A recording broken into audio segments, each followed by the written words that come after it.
Selamat kepada Joe Biden sebagai POTUS. Sehubungan dengan jabatan strategis dan penting tersebut, kita harus baca dan antisipasi apa yang dilakukan dalam masa jabatannya setelah menjadi Presiden Amerika ke-46 semenjak dilantik nanti 20 Januari 2021. Kita harus bisa menjawab apa efeknya untuk dunia, apa pengaruhnya untuk Indonesia, dan bagaimana negara Amerika ke depan memainkan dunia. Saya selaku pendukung Trump, juga sebagai sesama anti-globalis dan anti-komunis, harus mengakui perjuangan Trump selesai. Namun, konsep bernegara Trump tetap menjadi salah satu acuan saya bernegara yang memilih alasan atau aliran patriotik nasionalis. Sebagaimana semua sahabat pasti tahu, ke depan saya pasti tetap anti-globalis, anti-kapitalis elitis, dan anti-komunis. Prinsip ini akan saya terus pegang walaupun hanya sendirian. Itulah sikap bernegara saya. Sekedar mengingat informasi yang lainnya lagi. Dalam hal pilihan politik, maka strategi Bernie Sanders, kader Partai Demokrat yang kalah oleh Biden dalam pemilihan Partai Demokrat, adalah kebijakan dalam negerinya yang saya sangat suka. Jadi, dalam Mardigo Nation, kebijakan luar negerinya ala Trump patriotik nasionalis yang akan kita ambil. Dalam kebijakan dalam negeri, MMT-nya ala Bernie Sanders yang kita ambil. Kembali ke Joe Biden sebagai Presiden Amerika. Maka, seperti halnya manusia yang punya pengalaman bernegara yang panjang, jabatan strategis itu bukan menteri yang akan dipilih dahulu, tetapi jabatan siapa pemimpin lembaga intelijen dan pertahanan seperti NSC, FBI, DIA, dan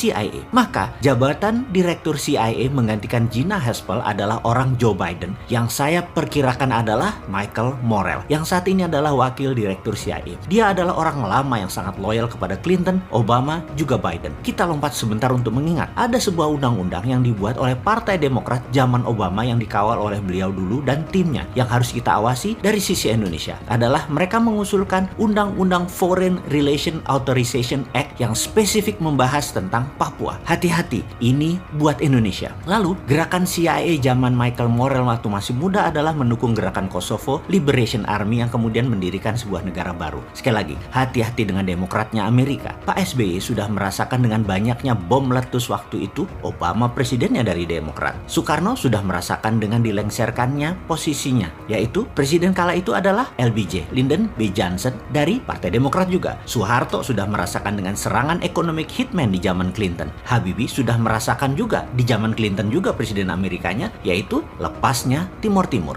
Operasi CIA selalu dimainkan oleh mereka Partai Demokrat. Gerakan insurgensi adalah ciri dari mereka. Kalau Partai Republik perangnya di permukaan, Partai Demokrat warfare-nya pakai CIA operation dan shadow. Saya jadi takut urusan Papua. Itu saja. Kalau sama Trump, saya nggak takut Indonesia bakal belah karena bukan targetnya Trump. Trump musuhnya Tiongkok dalam hal dagang dan ideologi demokrasi Amerika versus komunisme juga dengan Tiongkok. Namun Demokrat beda game plan mereka. Mudah-mudahan data saya ini adalah data lama, bukan data masa depan. Namun sebagai seorang yang menganalisa belasan tahun diajarkannya adalah pakai threat analysis. Maka data lama, kebiasaan lama seseorang selalu dipertimbangkan sebagai bahan pembanding. Di dalam saya menganalisa threat analysis. Kita buka strategi Madam Secretary Hillary Clinton yang terkenal dengan perkataannya pivot to Asia. Ini akan menjadikan perebutan sumber daya alam ke arah Asia. Front Timur Tengah untuk energi, minyak dan gas bumi, dan Asia Tenggara untuk sumber daya alam mineral seperti baterai dan lain sebagainya. Maka apa yang Tiongkok lakukan di Indonesia akan juga diikuti oleh Amerika. Di mana zaman Trump, ground floor-nya adalah di negara masing-masing. Tiongkok, Amerika dengan perang dagang. Zaman Biden yang diperebutkan adalah sumber daya alam yang ground floor-nya